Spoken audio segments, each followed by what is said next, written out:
네, 대통령실의 입장 발표 들으셨습니다만 외교부는 발표 시점을 내일이라고 밝히고 제3자 변제안을 골자로 한 일제강제징용 피해배상 해법 공식 발표하겠다고 했습니다.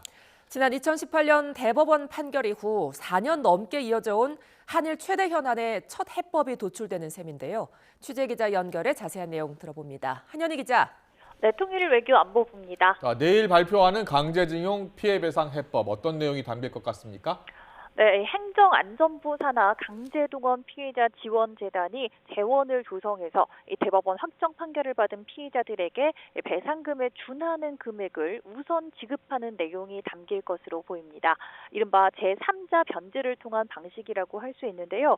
일본 피고 기업 참여를 전제로 한 해법은 일본 측의 동의를 받기 어려운 만큼 이런 제3자 변제로 우선 해법을 마련한 뒤에 일본 기업들의 자발적인 참여를 끌어내는 방안이 현실적인 대안으로 거론돼 왔는데 이런 내용에 합의한 것으로 보입니다.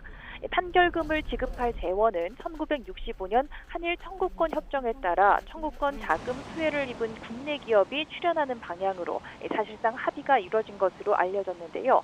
한국 정부가 이 제3자 변제라는 결단을 내린 만큼 추후 일본 피고 기업의 기부 참여 등 일본 측이 호응해올지가 주목됩니다.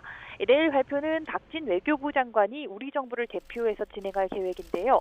우리 정부가 먼저 강제징용 해법을 발표하면 일본도 뒤이어 역사 반성이 담긴 과거 담화의 계승을 표명할 전망입니다. 기시다 후미오 총리가 과거 식민지 지배에 대해 통절한 반성과 진심 어린 사죄를 표명한 기존 일본 정부의 입장을 계승한다는 방침을 발표할 것으로 일본 언론들은 보도했습니다. 내일 발표로 2018년 대법원 판결 이후 4년 넘게 한일 양국의 최대 현안이었던 강제징용 문제가 1차적으로 매듭을 짓게 되는데요. 다만 일본 측 피고 기업의 배상 참여를 필수 조건으로 요구했던 피해자도 있는 만큼 피해자 유족이나 단체들이 이 해법을 어떻게 수용할지가 추후 관건이 될 전망입니다.